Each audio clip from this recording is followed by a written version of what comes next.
Y'all ready for this? Bravo.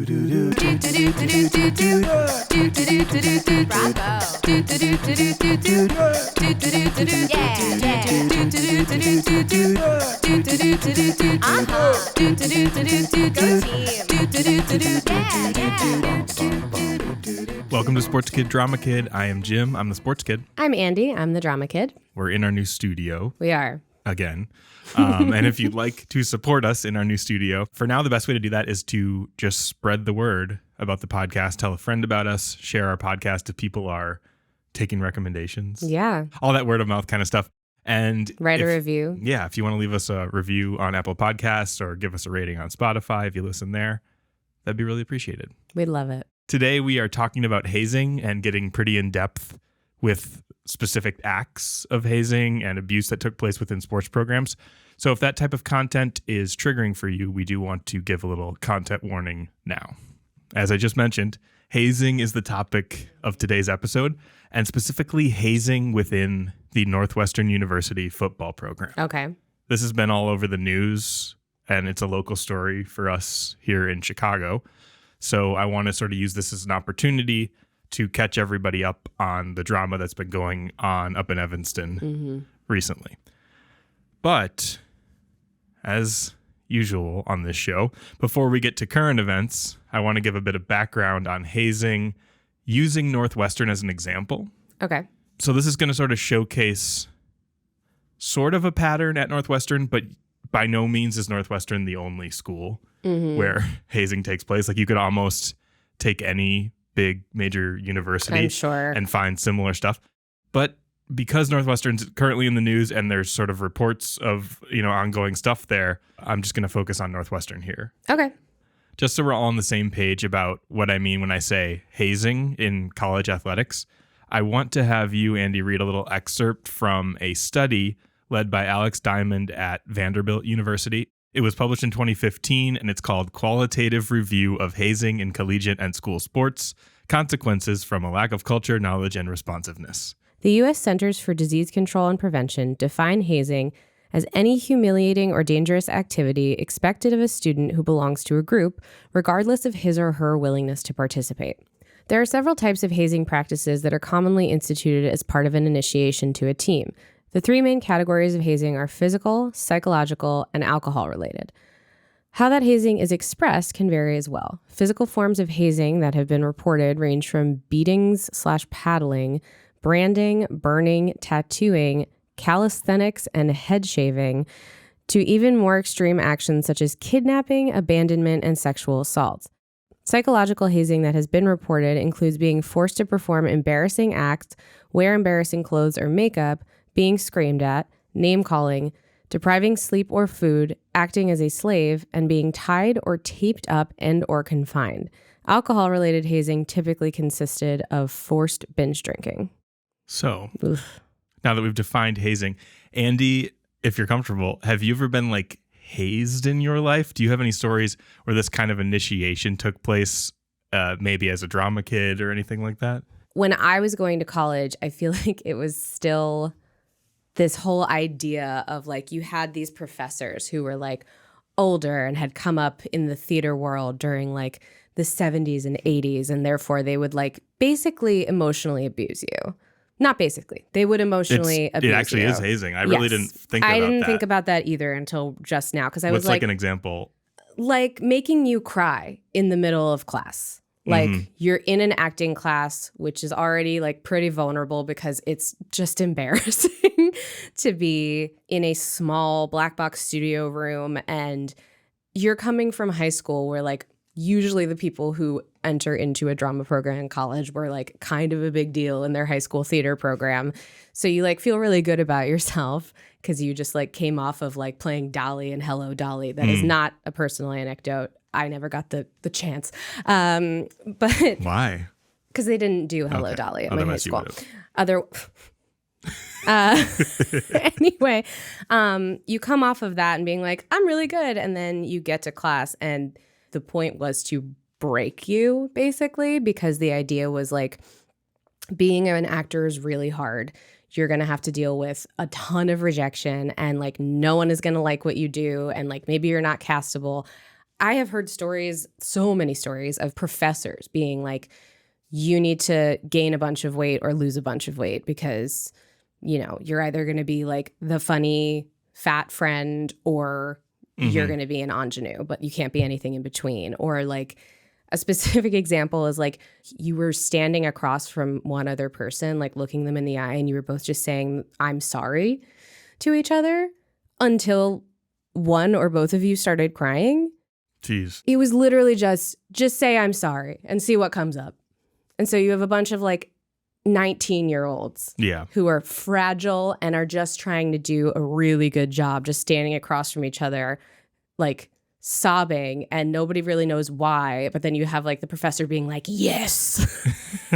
Yeah. I think that's like. Yeah, that feels hazy. Pretty hazy. Mm-hmm. I would say like in general, like growing up in the 90s and aughts, we've talked about this before, like there was not as much of an awareness of like, I don't know, mental health for young adolescents and teens, and like the ways in which people interacted with each other, like contributing to bad mental health. Like there was a lot of like anti-bullying stuff, but it was very like surface level, sort of like, I don't know, you would watch like a health class video that was already like 15 years old and was very, very like bad and funny. Yeah, like a big kid like shoves a kid into a locker and is like, hey, little pipsqueak. There was a lot of generalized sort of hazing. The idea that like if you were not of a certain,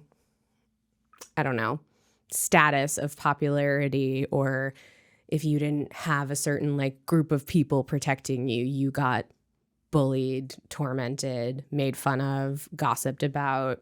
Yeah. Garden variety, like bad shit. One thing that sort of occupied this space for me growing up and playing sports was like the whole idea of like group showering after practices and games. Oh.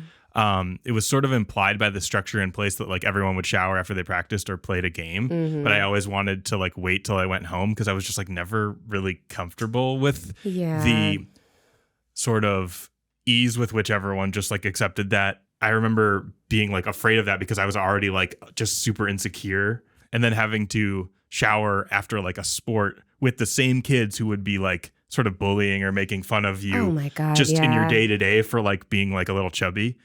Like now you have to like go and do that. And I just remember like people sort of like having a camaraderie around like showering and like whipping each other with towels and like typical like, Donald Trump locker room talk.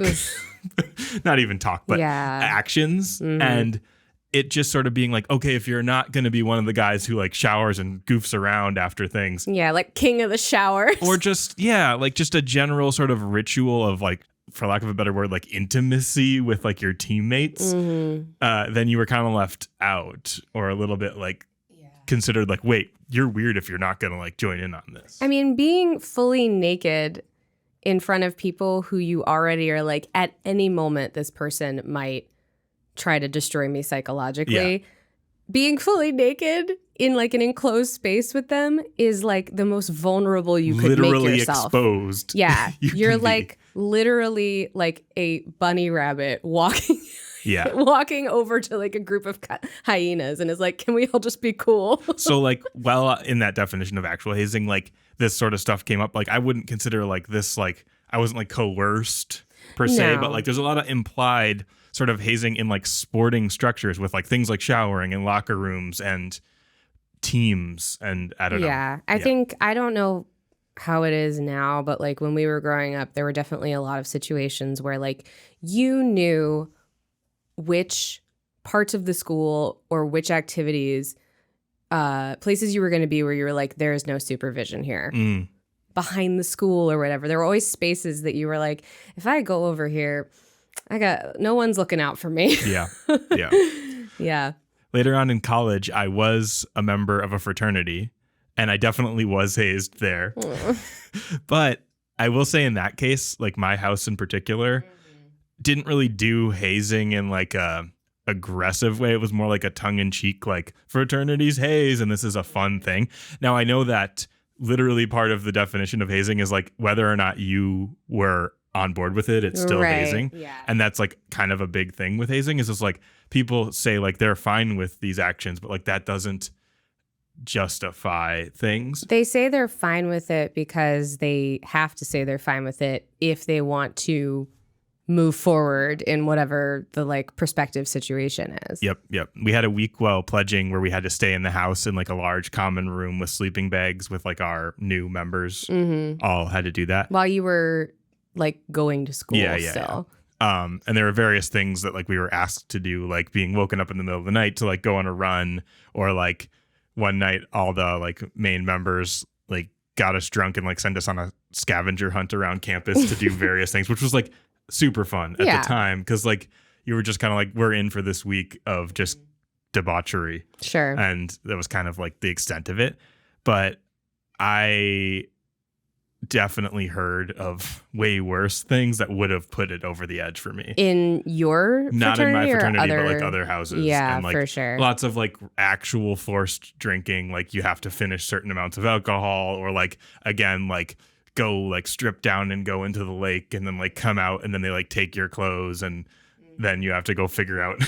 I'm sure somebody has written more intelligently about this than I'm going to speak on it, but there is a lot of stuff in hazing, particularly in male focused hazing, that is very much taking like homoerotic stuff and then adding like a layer of like shame and embarrassment to it that I don't have the tools to unpack that, but that is definitely very on point. Yeah. Like everything is sort of like, do this like gay thing, but it's not because it's part of this group. Yeah. And like you're actually showing how manly you are if you're okay with going with this thing. Like that's kind of the logic. Yeah. The male hazing is much more, I don't know. I feel like people are more aware of what takes place ish. It's more cliche and like in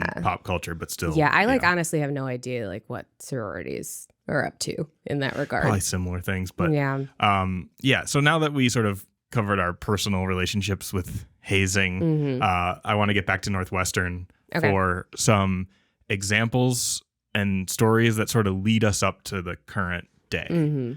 So first we're going to go back to 2001, which is sort of the first example in my research that popped up of a hazing related thing at Northwestern that was like publicized that I was able to find.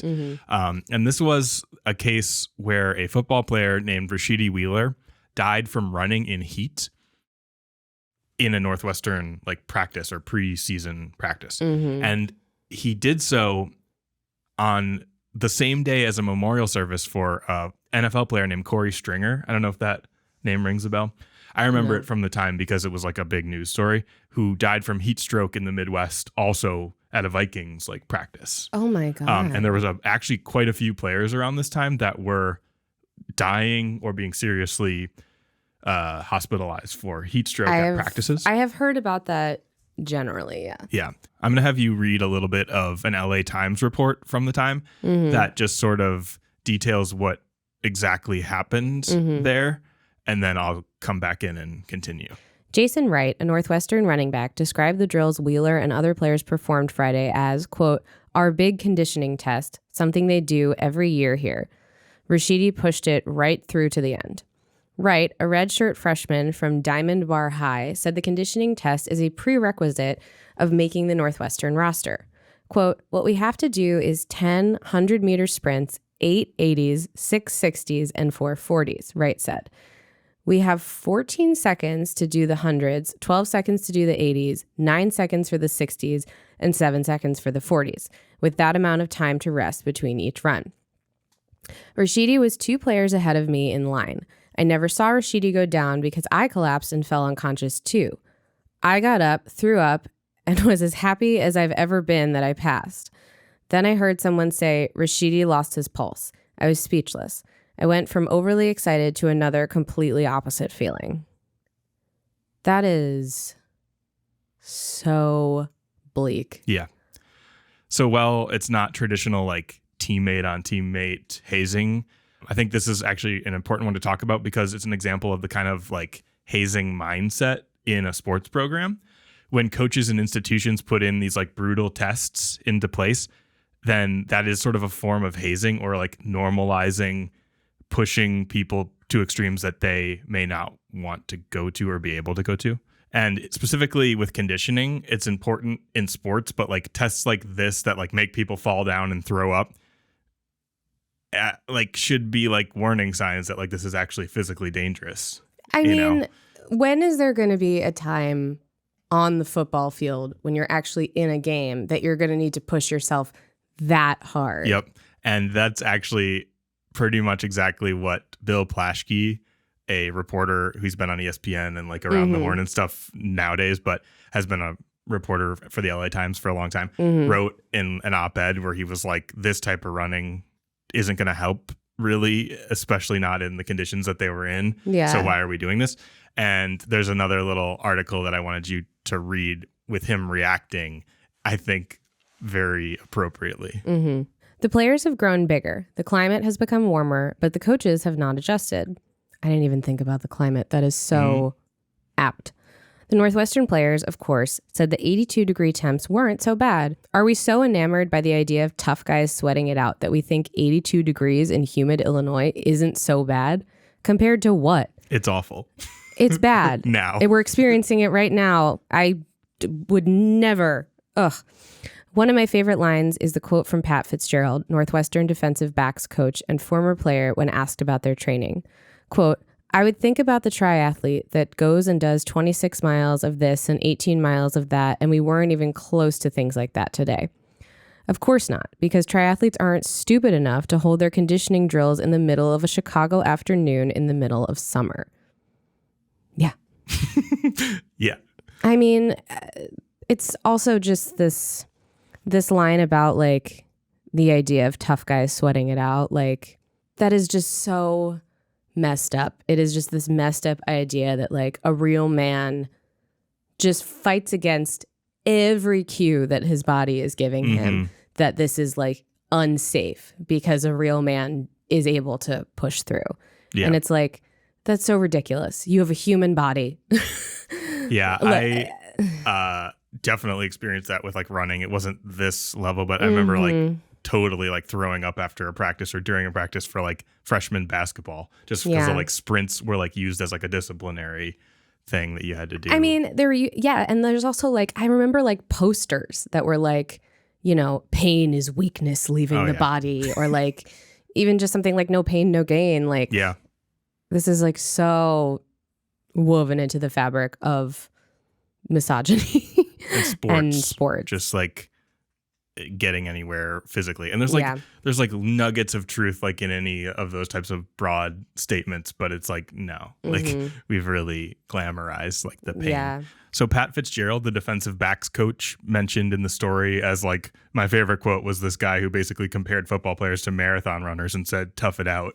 So that guy, Pat Fitzgerald, I want to introduce here because he becomes a character later on. Okay. So Fitzgerald is a Northwestern guy through and through.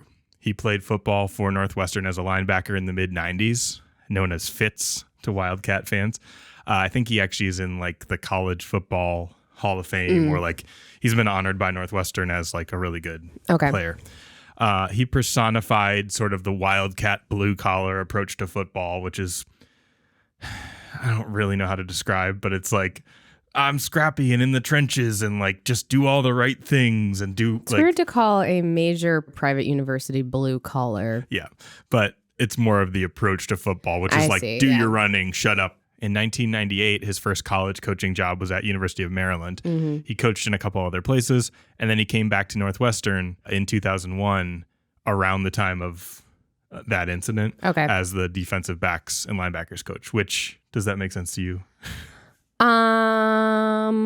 So there's a head coach, and then there's different position coaches teams all the way down. There's like an overall coach, and then there are coaches that do specific things, specific like positions, offense, defense, and then kicker. Even more narrow. Like Pat Fitzgerald is like specifically like linebackers and defensive backs, like not even linemen, like the guys who play behind them. Like they kind of from having played football, you kind of split off into your position groups for parts of practice and work on things specific to that role. Okay, so highly specialized coach. Yeah.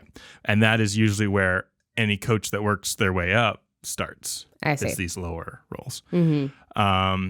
In 2006, the Northwestern head coach, Randy Walker, died suddenly of a heart attack. Oh, no. I'm not exactly sure what complications or things happened there. Okay. But it was sudden. And Pat Fitzgerald, this coach who, had now been in the system for 5 years or so, was named the head coach at Northwestern.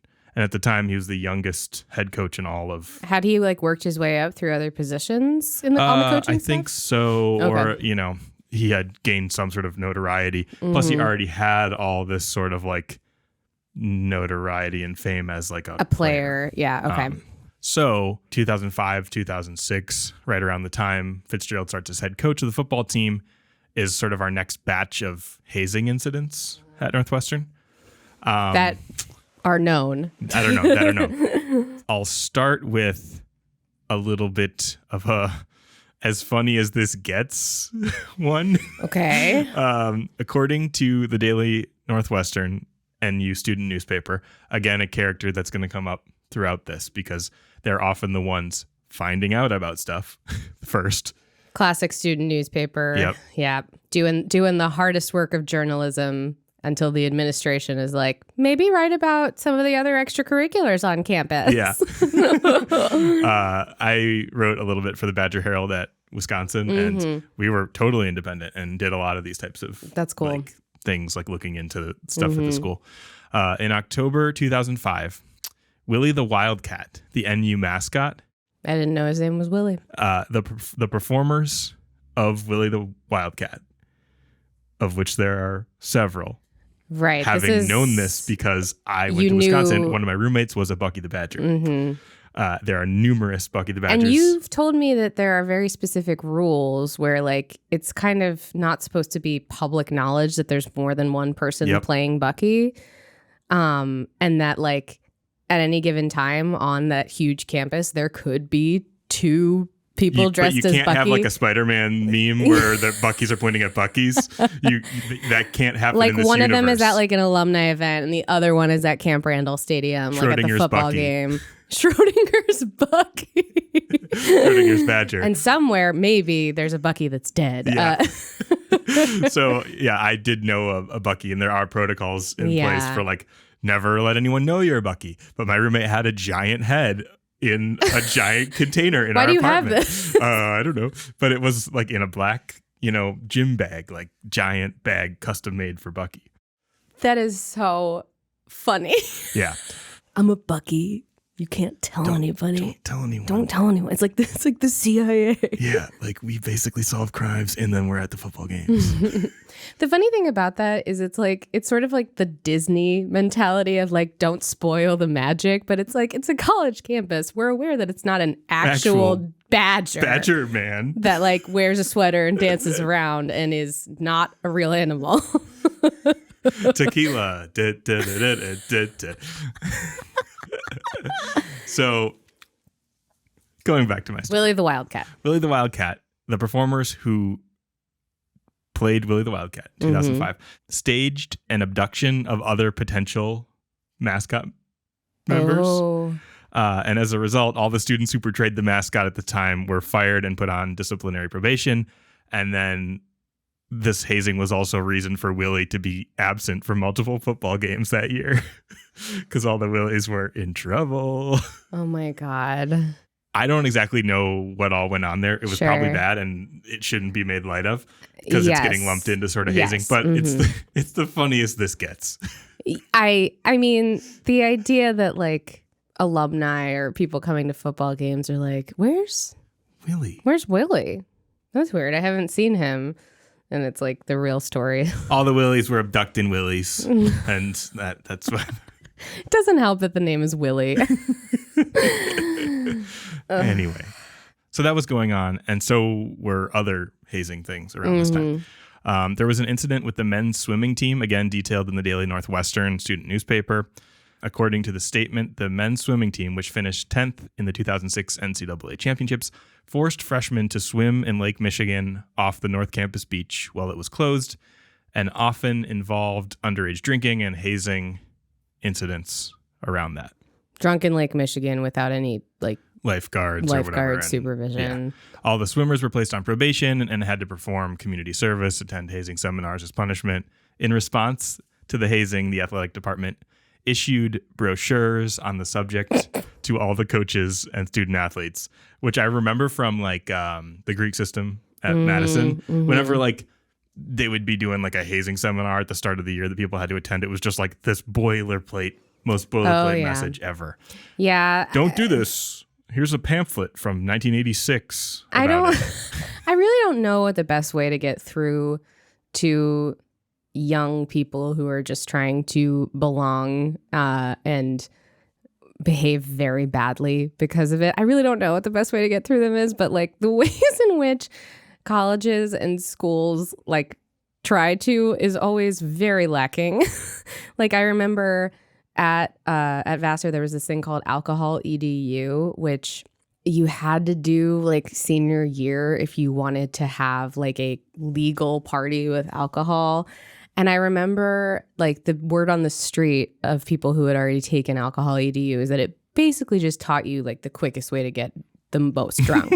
Right. I remember people coming back and being I didn't really learn anything that was going to safely protect me and other students, but I did learn that carbonated drinks make you get drunk faster. So that's what we're doing tonight. Yeah. Yeah. All right. So also in 2006, there was another more major hazing scandal that took place within the Northwestern. 2006 was not a good year. Not a great year for them. This one has to do with the Northwestern women's soccer team. Okay. Actually, I'm going to have you read again because there's a New York Times article on this incident that sort of gives you everything you need to know.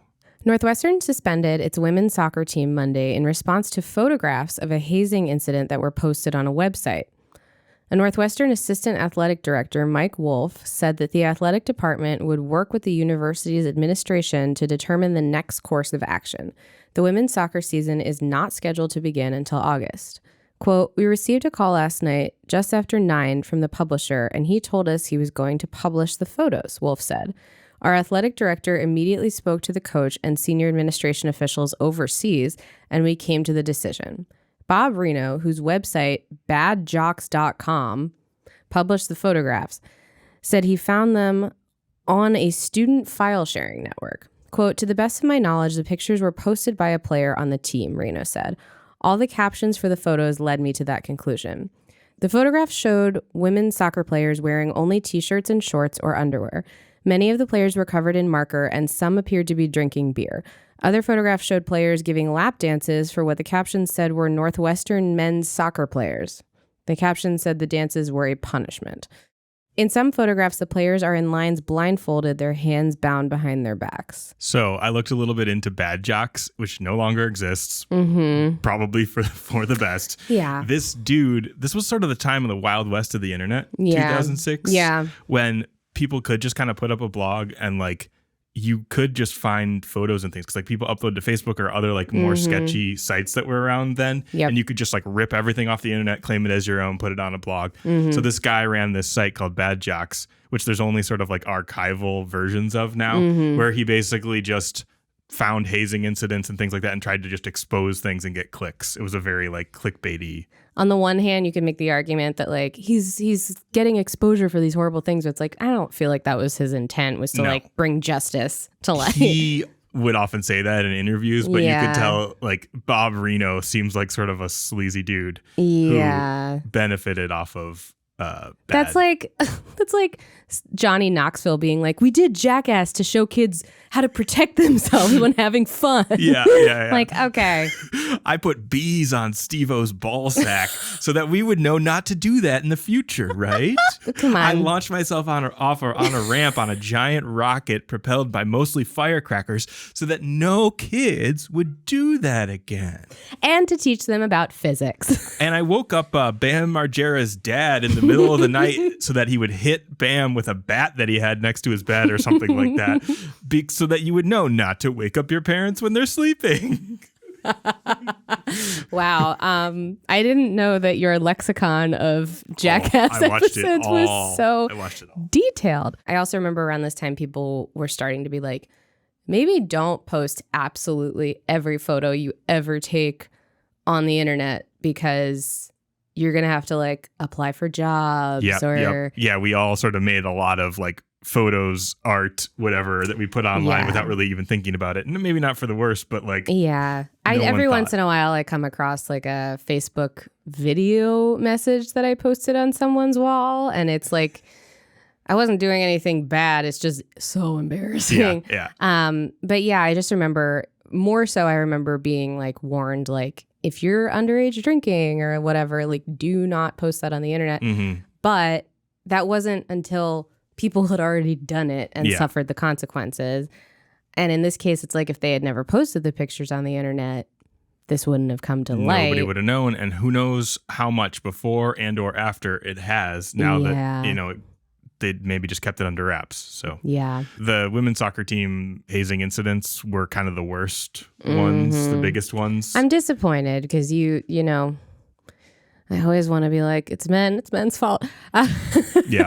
But you know, everyone is a product of the environment that they came through. And I am assuming that these senior women on the team didn't just come up with this out of nowhere. Yeah, no, it's like, this is what we do every year. And intergenerational abuse and trauma in a like college activity or athletic setting is very real in the sense that like, you know, freshmen come in and like on the surface, you're like, this is like a fun thing we do to initiate, but you're also like, I had to do this. Yeah. So and now you have to. And like the people instigating it probably have not resolved their own trauma from what they went through. And instead they're like, you can't just be on the team without doing this because I did this. Yep.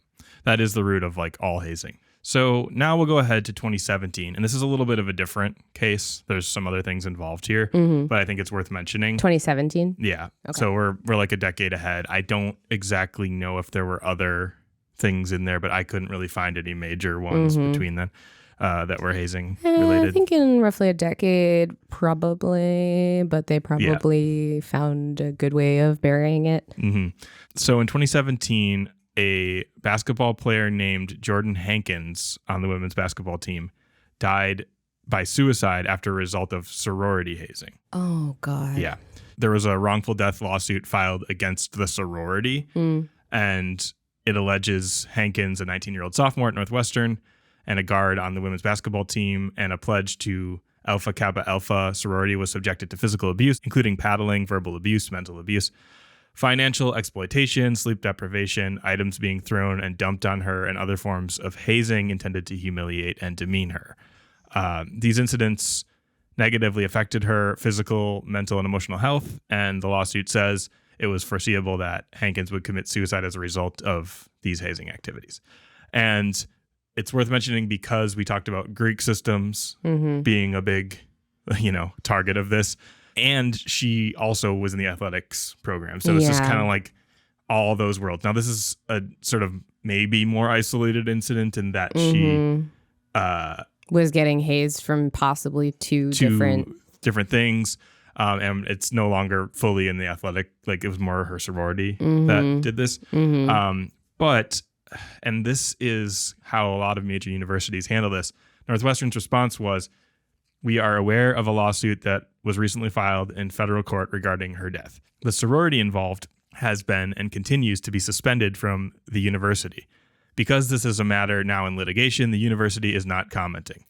So they just blame the sorority or the institution. I love how they say they're not commenting, but they're like, by the way, in the actual text of the lawsuit, we're not in there. Yep. So who's to say? Same thing happened. That it happened on our campus. At my school when a fraternity got suspended. The university just goes, not my problem. Like we kicked them off campus. So like, it's like, no, like that's in the environment of your school. Yeah. We think that people in college, I think we think that they're a lot older than they are. Yeah, that's a good point. They are very young. Mm-hmm. You're coming right from high school.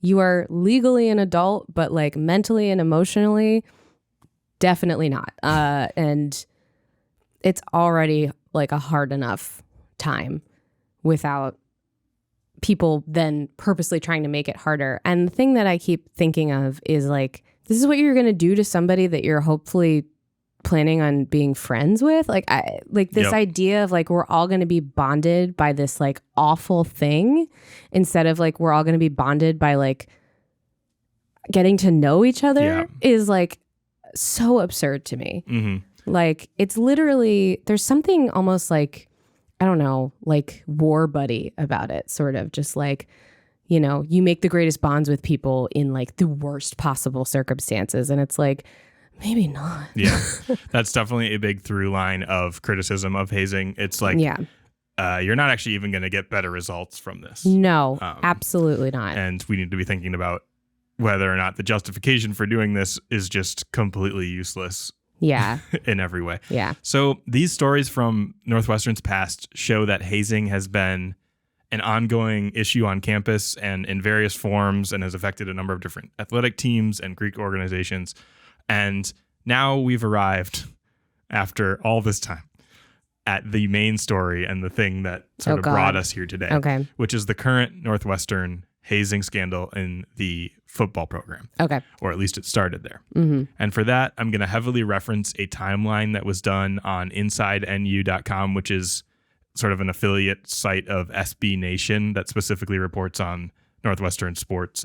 I'm going to read, bits and pieces from this timeline and kind of walk through it, and we can just kind of start and stop as I go through it. Okay. On November 30th, 2022, 4 days after the Wildcat football season ended, and they were 1-11 and not very good. That means won once, lost 11 times. Really bad.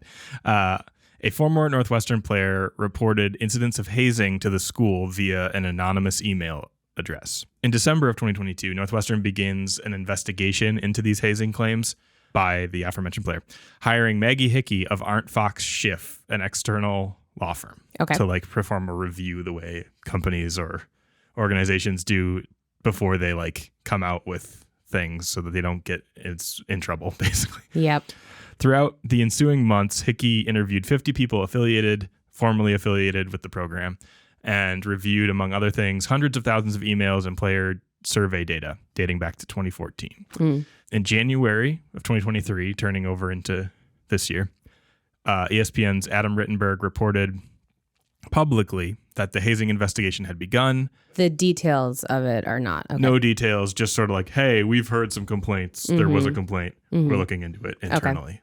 Nothing to see here, kind of thing. Then, literally fast forwarding to July 7th, 2023. So, Just happened. In a statement released by Northwestern University, Northwestern says that this investigation concluded that hazing occurred within the program.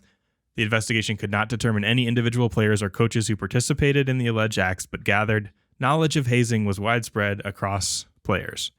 While Hickey's report could not find any evidence that Coach Pat Fitzgerald knew of the hazing, she said that there had been significant opportunities to discover and report hazing conduct.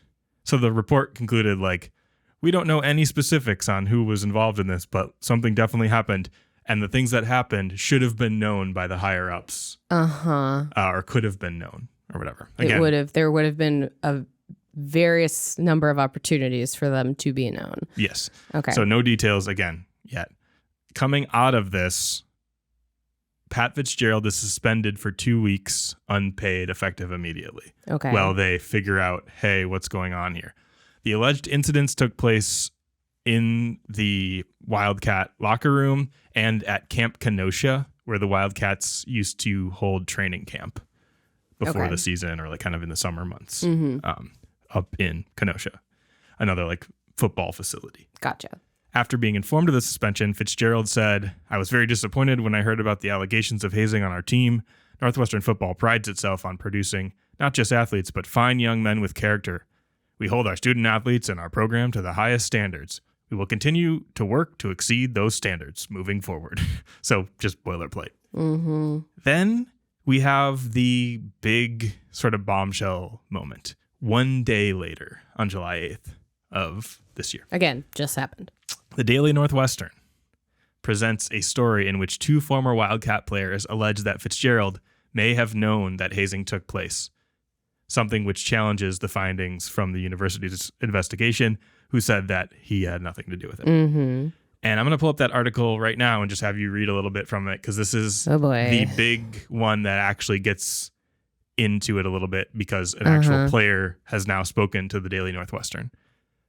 A former Northwestern University football player told the Daily some of the hazing conduct investigated by the university involved coerced sexual acts. A second player confirmed these details. The player also told the Daily that head coach Pat Fitzgerald may have known that hazing took place. Quote, "I've seen it with my own eyes, and it's just absolutely egregious and vile and inhumane behavior," the player, who asked to remain anonymous in this story, said. He alleges that much of the team's hazing centered around a practice dubbed, quote, "running," which was used to punish team members, primarily freshmen, for mistakes made on the field and in practice. If a player was selected for running, the player who spoke to the Daily said, they would be restrained by a group of 8 to 10 upperclassmen dressed in various purge-like masks, who would then begin, quote, "dry humping" the victim in a dark locker room. Quote, "It's a shocking experience as a freshman to see your fellow freshman teammates get ran, but then you see everybody bystanding in the locker room," the player said. "It's just a really abrasive and barbaric culture that has permeated throughout the program for years on end now." The Daily obtained images of whiteboards labeled, quote, "Runsgiving" and, quote, "Shrek's List," containing a list of names indicating players that the player said needed to be ran. The player said the tradition was especially common during training camp and around Thanksgiving and Christmas, which he said the team called Runsgiving and Runsmas. Oh boy. Yeah. It's done under the smoke and mirror of, oh, this is team bonding. But no, this is sexual abuse, the player said. According to the former player, team members allegedly identified players for running by clapping their hands above their heads around that player. The practice, the player said, was known within the team as the Shrek clap. I gotta say, this is harrowing and horrifying and awful. And there is a part of me that's like, you obviously never wanted anybody to know about this because you called something, you're like referencing Shrek. Yeah. Heavily referencing Shrek. Heavily referencing Shrek in a way that just makes all of this coming out even more devastatingly embarrassing for you. The Daily obtained a video of a player clapping his hands during a game, which the anonymous player said was the same motion taken to signify running. So they were literally doing this during games, like if somebody messed up during a game. According to this report, there were like ways to signal, like clapping above someone's head was like to signal that this act was going to happen to them, or they were going to get ran in the locker room because they messed up. Oh my God. According to the player who spoke with the Daily, Fitzgerald repeatedly made the signal during practices when players, specifically freshmen, made a mistake. The coach? Yep. So that's where this first sort of evidence or, allegation that the coach was participating in this knowingly in some way. Even if he didn't know like what it entailed, he absolutely was like, something happens when The player believes some players interpreted Fitzgerald making these signals as knowingly, quote, encouraging the hazing to continue. Everyone would just be looking at each other like, bro, Fitz knows about this because you wouldn't take that action otherwise, the player said. Everyone joins in because he's the head coach. Mm-hmm. The second player who spoke to the Daily, who also asked to be anonymous in this story, said he also witnessed these actions occurring. In addition to running, the whistleblower alleged that he witnessed the team participate in other hazing traditions in which freshmen were forced to strip naked and perform various acts, including bear crawling and slingshotting themselves across the floor with exercise bands. In a once-a-year tradition dubbed the car wash, the first player said that some players would stand naked at the entrance to the showers and spin around, forcing those entering the showers to basically rub up against a bare-naked man. Upon entering the showers, the player alleged that players set up a hose they connected to the shower to spray people. It's extremely painful, the player said. The player also alleged that he witnessed and was forced to participate in what he called a naked center quarterback exchange, wherein a freshman quarterback was forced to take an under center snap from a freshman center while both players were naked. Do you understand any of that? If I in terms of if football? I do, then this is a real harrowing situation to put somebody in. When you snap the ball, It's like the hut hike. Through yeah, the legs you're of like, the, okay. Yeah. Mm-hmm. Yeah. Mm-hmm. The player said that on one instance, another player was, quote, very vocally adamant about not wanting to participate in this exchange. Older players threatened to run him if he refused, and there was no other option, according to the player. He was forced to engage in this, the player said. I wish I would have told him to transfer because this is an absolutely abusive environment and an environment in which the safety and well-being of players is not protected at all. The second player confirmed these allegations. Other hazing practices that the player detailed to the Daily included a practice called Gatorade Shake Challenges. I fucking hate that all of these have like like nicknames that I'm sure like they all like nicknames that are meant to sort of be like, it's a fun thing. Yeah, you got to do the Gatorades. Other hazing practices that the player detailed to the Daily included a practice called Gatorade Shake Challenges, where teammates, often freshmen, were forced to drink as many Gatorade shakes as they could in a 10-minute period. The player alleges that he has witnessed this practice on 2 separate occasions and that he's, quote, never seen anyone not throw up, either during or after the challenges. There's so much to say here, but something that comes to mind, how is this supposed to make anybody better at football? No, yeah. It's mostly just like we've been talking about. It's like, this is a team tradition. We have to do this. Like, thank God the transfer portal exists now. Like, for people who may not know what the transfer portal is, as an athlete, you're able to transfer to a different school. And typically when it is spoken about, it is because players feel like they haven't been given the opportunities on the field, on the court, whatever, to really like shine and excel. But I would not be surprised if a number of transfers being requested are because they're like, my teammates are doing really messed up stuff that I don't want to participate in. Yeah. And what's terrible is like, you can't know until you transfer somewhere else if like that's also the case somewhere you transfer. But as you sort of think about this, it's like when people come in, they just think this is what college football is. Yeah. Here's an NBC News report that came out right after this article came out, just so you can get an idea of sort of like what some of the actual people involved sound like or what this sounds like. Tonight, a college football hazing scandal rocking the Northwestern community. The allegations, locker room behavior targeting freshman players subjected to a practice called running. The punishment for making mistakes on the field described as a coerced sexual act. A former player who says he reported the behavior to the school in November of 2022, now speaking anonymously to the school's campus newspaper, the Daily Northwestern, calling the practice, quote, egregious and vile and inhumane behavior.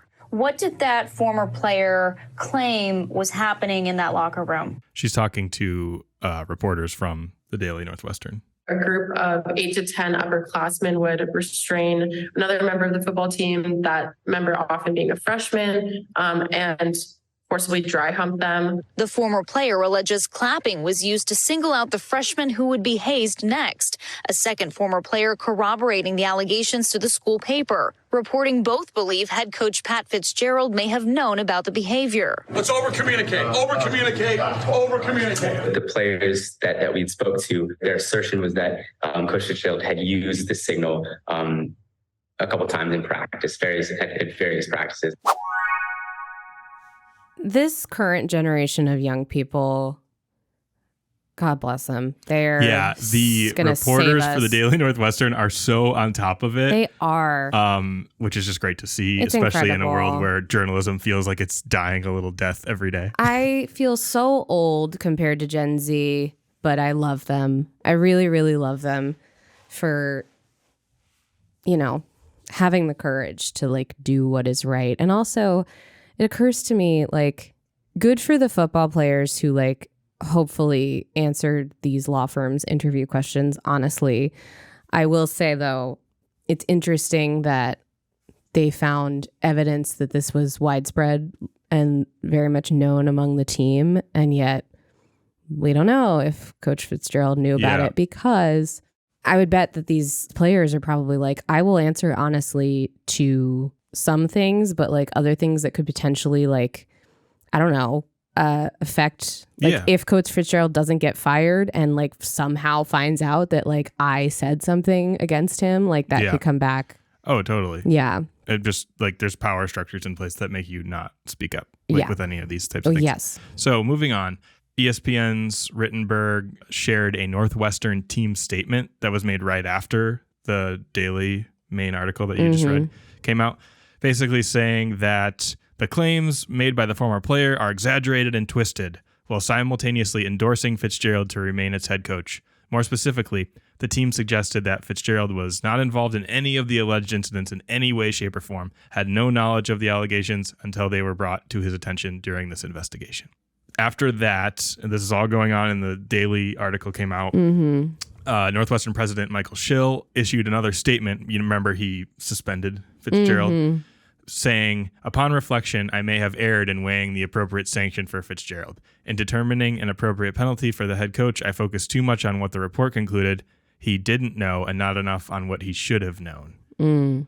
Moreover, Schill wrote that Fitzgerald was responsible for upholding the institutional commitment to the student experience and our priority to ensure all students, undergraduate and graduate, can thrive during their time at Northwestern. Clearly, he failed to uphold that commitment, and I failed to sufficiently consider that failure when levying my initial sanction. And meanwhile, current players, past players are all coming out saying, like, this is insane. There's a lot of people on Coach Fitzgerald's side that had, like, I guess, good experiences or didn't know about this or did know about it and didn't care. Sort of praising Fitzgerald, trying to back him up and get into his corner. So then the news now knows about this, ESPN and on other bigger publications other than just Northwestern's paper. So they start talking to players and trying to get in touch with other people and get other leads on whether or not this happened. And there's more people sort of corroborating naked slingshots, naked bear crawls, and and the Shrek list in the locker room. And then people start coming out of the woodwork, and you start hearing about other things going on within the Northwestern locker room that were hazing adjacent or just outright like hazing, or as they found out, sort of racist. There was a sort of widespread sort of motto going back to the blue collar Northwestern football style, which basically just players took to mean white. And so there were, you know, players and coaches needing to cut their hair if they had like black hairstyles, and people hazing a Hispanic player, telling him he had to shave Cinco de Mayo into the back of his head, and other sort of racially charged hazing going on, along with all this other like more like sexual stuff. Quote from an anonymous player said, "Your blackness was not allowed to shine through, whether it was how you carried yourself, all the way down to your hair." All these same players also confirmed the existence of like the car wash and the running and all the other stuff. So then on July 10th, this is all going on. People are digging into more stories, talking to more former players. And then there's a report on the 10th that after 17 seasons with the team, Pat Fitzgerald was going to be fired officially. Okay. Yep. So Northwestern. I thought you were going to say that he was going to like elect to retire. And I was going to be like, just fire him. Yeah. Northwestern president Michael Schill said the head coach is ultimately responsible for the culture of his team. The hazing we investigated was widespread and clearly not a secret within the program, providing Coach Fitzgerald with the opportunity to learn what was happening. So then Fitzgerald's fired, and he goes on to Twitter to make a statement. He believed 99%, to be precise, of players gave him positive feedback that affirms his efforts. And he noted that he was surprised that he was terminated. Where is he getting that stat from, to be precise? Yeah, I don't know. And he basically lawyered up. Dan Webb of Winston and Strawn LLP will be like taking on his case to protect his rights in accordance with the law. Basically, he is going to be owed money from his contract that was, you know, way into the future. That I was like, I hope he's signed. not trying to get his job back. He's trying to get his like guaranteed money or money because they don't have any evidence. He's saying that he was involved in this, and he's basically saying it's a wrongful termination. I understand that the university president making that statement and ultimately firing this guy is a form of taking responsibility, but just the same way that Fitzgerald had plenty of opportunities to know that this was going on, the university had plenty of opportunities to maybe know that Fitzgerald wasn't doing what he needed to do to be like a good, responsible coach. Or at the very least, we've seen it today in going through all these stories, knowing that this stuff happens on your campus, has throughout its history for a 20-some year period that we know about and that has been reported on, and not really look into it. And people had to have said something. I was about to say, it's impossible to me to imagine that the one person in November of 2022 was the first time someone brought this up.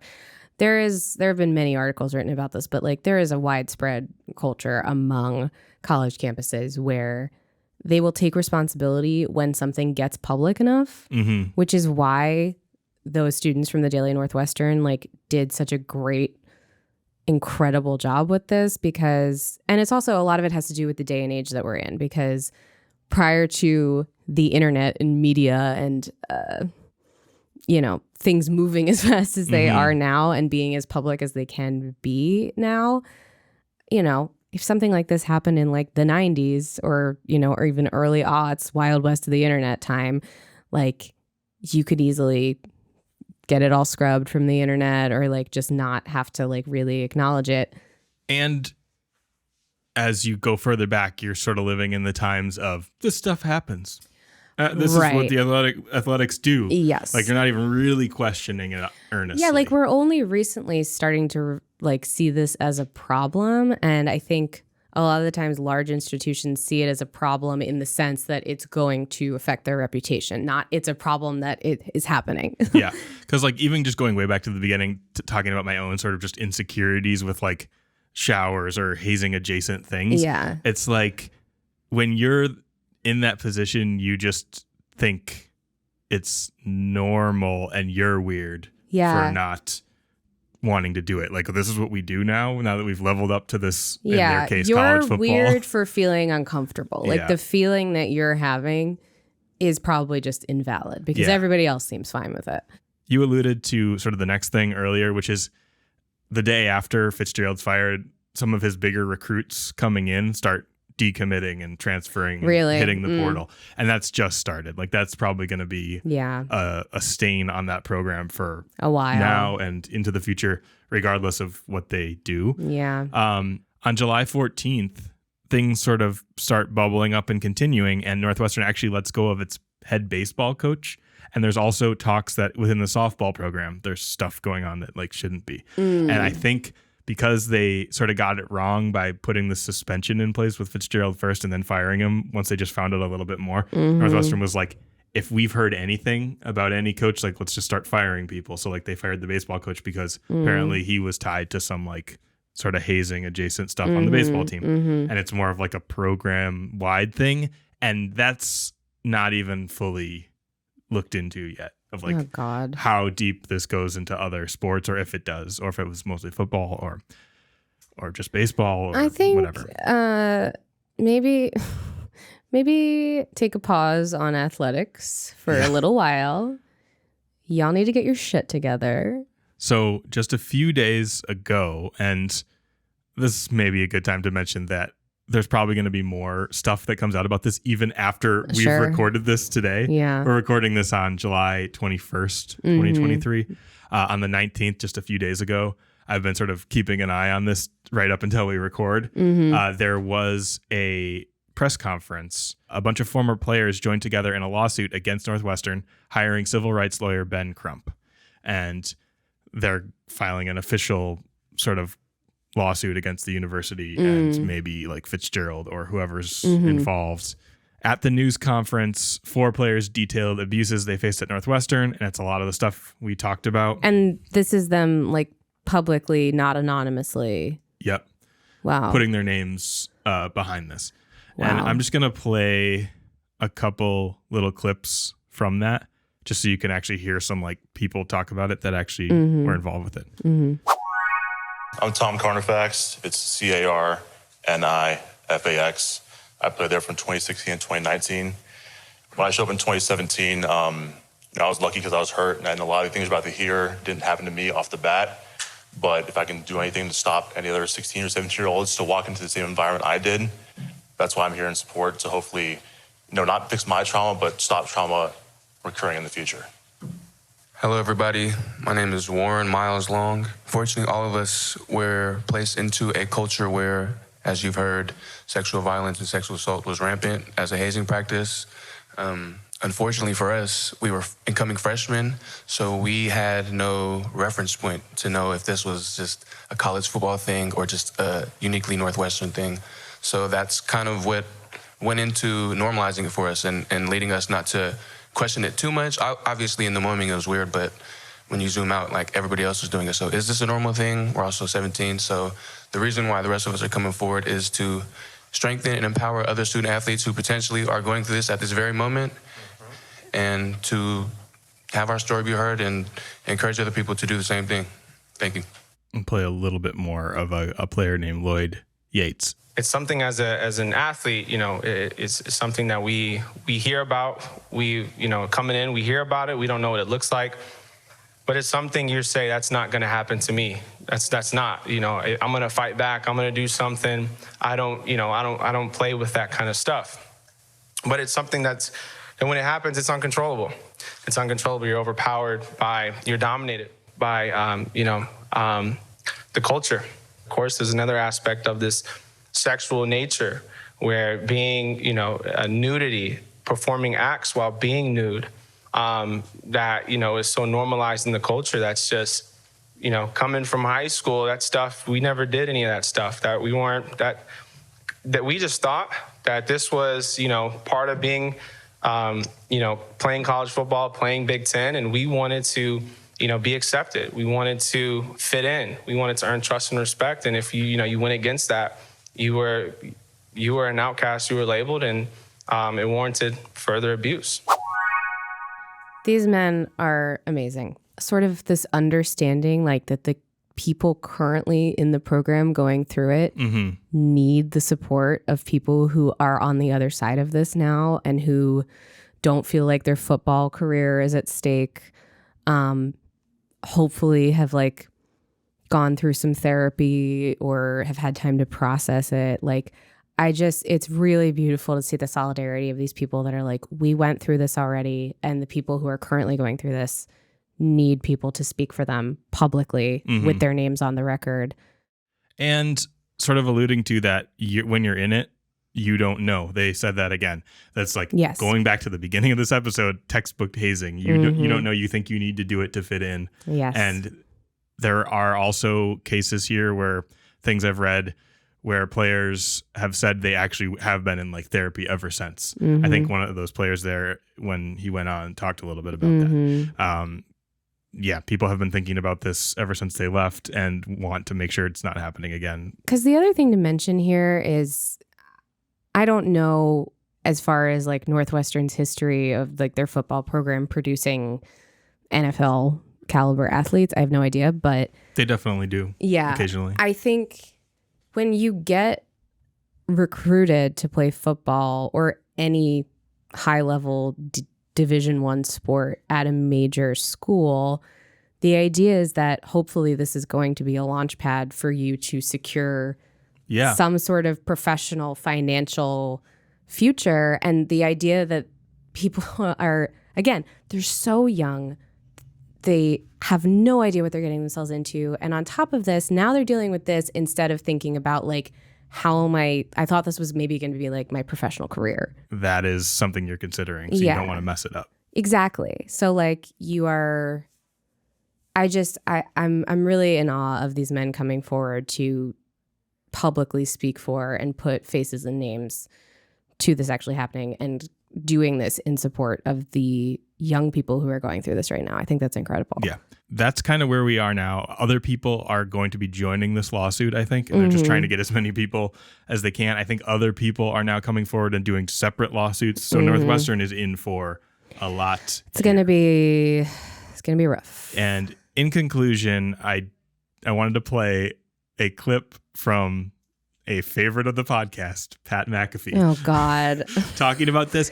And the reason I want to play this is because maybe he's it surprisingly sensitive about lifts the it. spirits a little bit at the end to hear Pat McAfee talk about this because he's so ridiculous. Okay. But we'll play a little bit of this and then we'll get into sort of my final statements on here. There is a world where he doesn't know that this shit's happening, though, Pac. Don't you agree? I don't know. This is Pac-Man Jones, former player. You've been there a while. I know. 17 years, a long time, Pat. Fuck that. He don't know nothing. He knows something. He got to know something, Pat. And from all the shit that's coming out, it seemed like it's adding up to me. Mm-hmm. Well, that's what they said. They said there has been examples and evidence of saying that this stuff definitely happened. And I think, boys, you might have read into it a little bit more than me. I think there's players that are like, yeah, this definitely happened. But it wasn't at Pat Fitzgerald's call or whatever, what was being alleged. And they might be just saying that trying to save their coach. Yeah. You know what I mean? They might be just trying to save their coach, too. Which also makes sense, which is why, the players now, them backing him up, but I could see why they would do that. He recruited them and everything, but there was that thing in the article. He was pointing out kids, right? Or he was doing the hand signals up near players, whether they were stretching or doing something, talking about a freshman, they probably need to be, runned was the term, because running was one of the activities. I'm so fascinated by it, bro, because, you see the way other people start talking about it. It's I hate this, we man. can't have this happening. But no way. This stuff can't be. And that might be why Northwestern is asked, by the way. If you're just trying to run everybody out of your fucking program, okay, and treat people like that, those things are going to add up. You know what I mean? That one person that you potentially dry hump on a Wednesday, just, for no reason, 2 years from now, you might need them. Yeah. You know what I mean? You might need them. You might need that person. So, that was Peyton's take on hazing when I got to the Colts, and I found it to be I'm not saying he created it, but he's like, hey, if we want to win the Super Bowl, which is what we're trying to do here, we're going to need rookies. We don't need them all hating us. That seems to be counteractive to what we're trying to do. So he actually makes a lot of good points in the broiest way possible. He does, but Pat McAfee is my worst fear of what we sound like. You know what I mean? Yeah. We don't, thankfully. But I do appreciate, though, that this is a group of men who definitely seem uncomfortable talking about this, as anybody would be. You and I are not comfortable talking about this. It's very hard to talk about. I do appreciate this group of men. Many former football players. Is Pat McAfee a former football? Former punter. Oh, interesting. Well, that sort of explains a little bit. I feel like punters have interesting personalities. Is that true? Maybe a little more than your average football player. I don't know. He is not my favorite flavor of human being, but I do appreciate, the world is only going to get better by groups of, I'm assuming, heterosexual, cisgendered men having these kinds of uncomfortable conversations. One of the biggest shows yes. there is for other heterosexual men to watch. I would say my biggest issue with Pat McAfee, and maybe this is why people like him, is that he treats being on a very popular television show as if it's I'm here in Punta Cana and I'm just gonna like him. Yeah, for sure. And he actually just got hired by ESPN, so he's gonna he's been doing this all individually, self sort of run, and now he's gonna be hired by ESPN soon. So I'm gonna have to learn to live with this man. But I thought that the best point that he sort of made was an athlete's point of view of this, which was, hey, we know this stuff happens, but is it even productive for winning? That's what I said. I was how is any of this stuff contributing to the health of the football team just as a successful enterprise? And I loved his story about Peyton Manning when he was on the Colts saying that exact thing. Hey, we need these players. They're all drafted for a reason because we may need them. We don't need to haze them and make them hate us. I mean, that's a really good way of thinking about it. Yeah.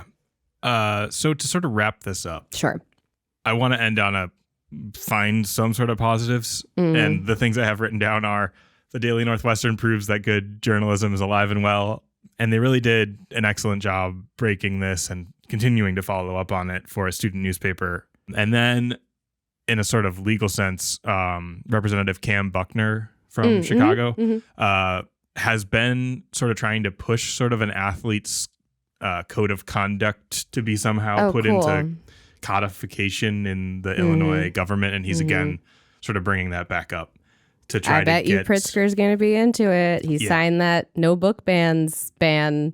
Yeah.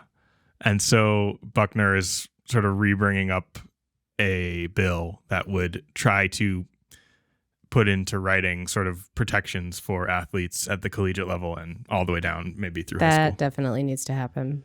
So yeah, not like a lot of positives to end on here because this is very much ongoing, and there'll probably be more stuff that we'll come back and talk about once this gets further wrapped up. I think the note that I personally want to end on is just like, my heart goes out to the people in the thick of this right now, the student athletes who are entering a very long, probably arduous legal process, and who are having to sort of renegotiate what their future in college athletics look like. So my heart goes out to them. Or just in the world after, because very few players actually play in the NFL. Yes. So then they have to go live lives and be thinking back to this stuff and being like, wait, that was not good.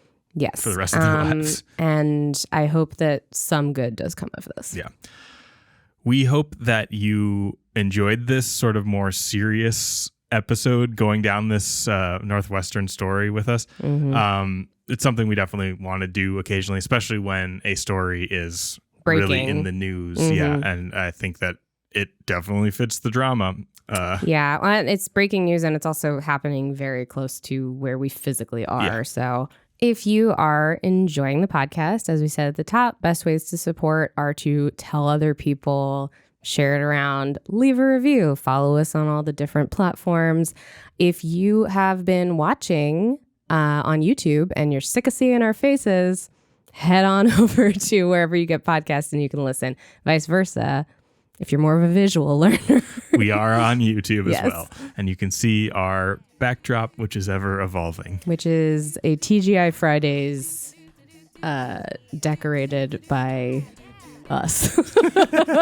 We will see you next time. Bye.